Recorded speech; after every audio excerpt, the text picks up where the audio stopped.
बिस्मिल्लाहिर्रहमानिर्रहीम। अस्सलाम वालेकुम। आप यूट्यूब चैनल देख रहे हैं और मैं हूँ हसन चीमा। नाजरीन, आज बात करते हैं कि जनरल बाजवा इमरान खान को कौन से काम करने पर मजबूर करते रहे। नाजरीन, आज का हमारा दूसरा टॉपिक कि इसराइल ने पाकिस्तान और ईरान के एटमी प्रोग्राम को तबाह करने की जो प्लानिंग की है उसकी तफसीलात आपसे शेयर करेंगे। नाजरीन, बात करते हैं कि जनरल बाजवा इमरान खान से कुछ ऐसे काम करवाना चाहते थे जो कि इमरान खान साहब जो है नहीं करना चाहते थे। नाज़रीन, 2019 के अवाइल में जब इंडिया के साथ पाकिस्तान की जो कॉन्फ्रंट्रेशन शुरू हुई, अभिनंदन वाला जो वाक़या हुआ, तो उसके बाद इसराइल जो है वो इंडिया के साथ खड़ा हो गया। पाकिस्तान की आर्मी इस्टेब्लिशमेंट ने कहा कि इंडिया के साथ जो कॉन्फ्रंट्रेशन का माहौल पैदा हो गया है, उसकी वजह से हमने ऐसे ही जो है वो इंडिया के साथ एक इत्तेहादी जो है वो खड़ा कर दिया है। लिहाजा हमें कुछ सोचने की ज़रूरत है। तो जो आर्मी इस्टेब्लिशमेंट है नाज़रीन, उसने ये सोचा कि हम जो है वो इसराइल को अंगेज करते हैं। बिला वजह जो है वो इंडिया को एक इत्तेहादी मिल गया है। तो नाज़रीन, ये माइंडसेट है हमारे अदारों का, या आप ये कह लें कि हमारे करतोदत्तों का, कि जो इसराइल है वो कभी भी पाकिस्तान का इत्तेहादी नहीं बनेगा। वो कैसे पाकिस्तान के साथ खड़ा होगा? डेफिनेटली उसके इंटरेस्ट इंडिया के साथ हैं, वो इंडिया के साथ ही खड़ा होगा। लेकिन एक जो मीटिंग थी प्राइम मिनिस्टर सेक्रेटेरिएट में, उसमें ये फ़ैसला किया गया और इमरान खान साहब को जो है वो एडवाइस किया गया कि आप जो है वो इसराइल को एंगेज करें। तो इमरान खान साहब का जो जवाब था वो ये था कि ये पाकिस्तान कायद-ए-आज़म का पाकिस्तान है, लिहाजा यहाँ पे वही पॉलिसी बनेगी जो कि कायद-ए-आज़म की पॉलिसी थी, जो कि कायद-ए-आज़म की थिंकिंग थी। नाज़रीन, उसके बाद जो इमरान खान साहब के साथ हुआ वो आप सबके सामने है कि किस तरह से जो है वो इमरान खान को गवर्नमेंट से निकाला गया। वो सारा सिनेरियो और वो सारी सूरत-ए-हाल जिस तरह से इमरान खान साहब के साथ पेश आई, आप सब उससे बखूबी वाक़िफ़ हैं। नाज़रीन, इसराइल ने पाकिस्तान और ईरान के एटमी प्रोग्राम को तबाह करने की प्रॉपर प्लानिंग की हुई है। उसके पास प्रॉपर डाटा है और उस डाटा के मुताबिक उसने प्रॉपर प्लानिंग की हुई है कि किस तरह से उसने ईरान और पाकिस्तान के एटमी प्रोग्राम तक पहुंचना है।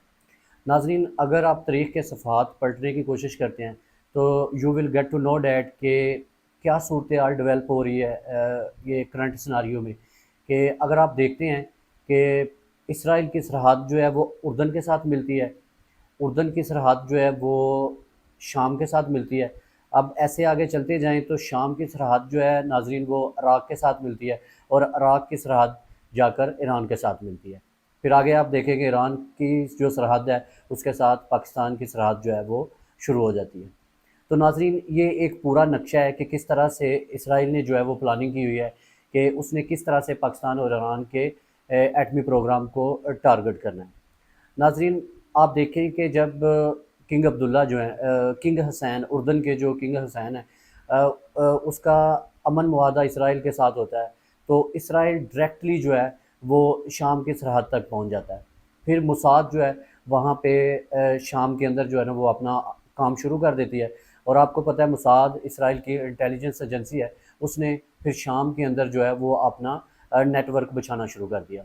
अब वहाँ पे शाम के अंदर बशारुल असद की हुकूमत थी। बशारुल असद जो है वो इसराइल के सामने एक रुकावट बना। लेकिन नाज़रीन, फिर इस रुकावट की सूरत में, इस रुकावट को तोड़ने के लिए शाम के अंदर तकरीबन 14 साल और 3 माह तक खाना जंगी की सूरत हाल डेवलप की गई। वहाँ पे नाज़रीन मुल्क को कर्ज़ों में डुबोया गया, भाई ने भाई के गला काटना शुरू कर दिया। और जिस तरह की सिचुएशन डेवलप हुई और मुल्क के अंदर खाना जंगी शुरू हो गई, मुल्क कर्ज़ों में डूब गया और मुल्क के अंदर जो है वो इंसर्जेंसी की सिचुएशन पैदा हो गई और फिर बशारुल असद को चलता किया गया। नाज़रीन, बशारुल असद के बाद अल जुलानी जो है वो इक़्तिदार पे कब्ज़ा कर लेता है और इस हालत में कब्ज़ा करता है कि इसराइल जब चाहे अपने जंगी तैयारों के ज़रिए शाम की ईंट से ईंट बजा दे। और जो शाम के लोग हैं वो बेबसी की हालत में इसी तरह से आह भरते हुए दिखाई देते हैं। नाज़रीन, फिर पाकिस्तान और ईरान के दरमियान सिर्फ इराक़ बाकी रह जाता है। फिर इराक़ को असला दिया जाता है, ईरान में खूनी इनकलाब बर्पा किया जाता है और इस दौरान नाज़रीन 8 साल तक अरबी और अजमी की आपस में लड़ाई करवाई जाती है। इसमें ना कोई फ़ातह होता है और ना ही कोई मफ़तूह। लेकिन इसराइल जो है इस सारी जंगी हालत का फ़ायदा उठाता है और तमूज़ के न्यूक्लियर प्लांट के ऊपर हमला करके उसे तबाह कर देता है। नाज़रीन, इस तरह से जो है चीज़ों को प्लानिंग की जाती है اور آہستہ آہستہ جو اسرائیل ہے وہ پاکستان اور ایران کے نزدیک آتا جا رہا ہے۔ ناظرین پھر کیا ہوتا ہے کہ عراق کو جو ہے وہ شے دی جاتی ہے، عراق کو جو ہے تھپکی دی جاتی ہے اور وہ کویت کے اوپر حملہ کر دیتا ہے۔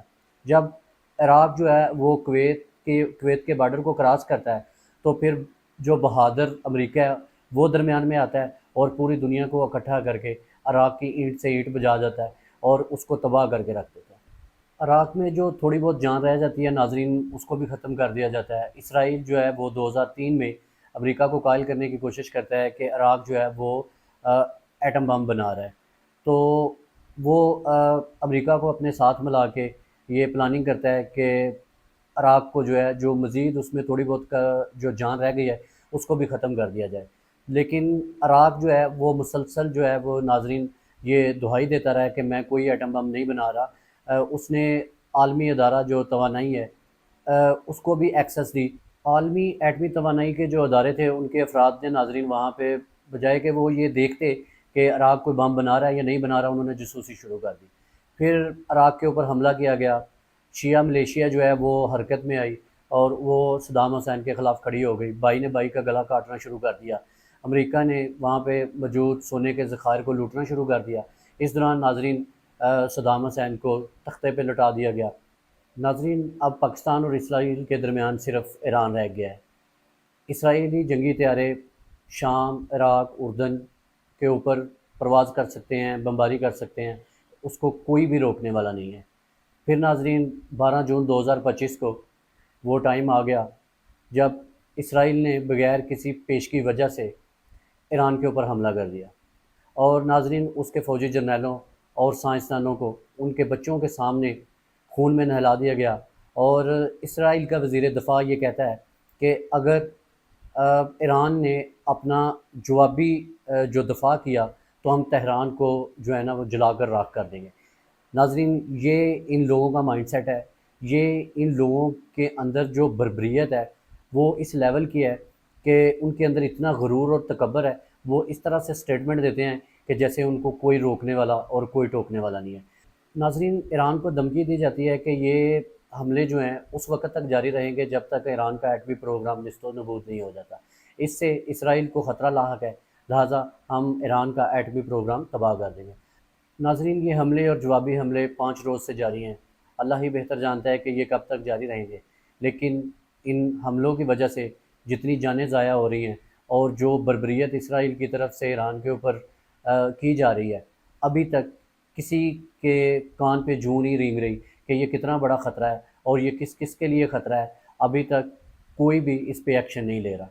ناظرین تصور کیجئے خدا نخواستہ اگر ایران بھی انہی حالات سے دوچار ہو گیا جس سے عراق اور شام ہوئے تھے، تو پھر اسرائیل کو کوئی روک سکتا ہے؟ کیا اسرائیل اپنے 300-400 جنگی طیاروں کے ساتھ پاکستان کے اندر اپنے اہداف کو ٹارگٹ نہیں کر سکتا؟ تو اوپر سے آپ دیکھیں کہ اکھنڈ بھارت کا خواب دیکھنے والے گوہر اچاریہ جیسے لوگوں کی حمایت بھی حاصل ہوگی، ان کے اڈے اور رہنما بھی ان کو دستیاب ہوں گے۔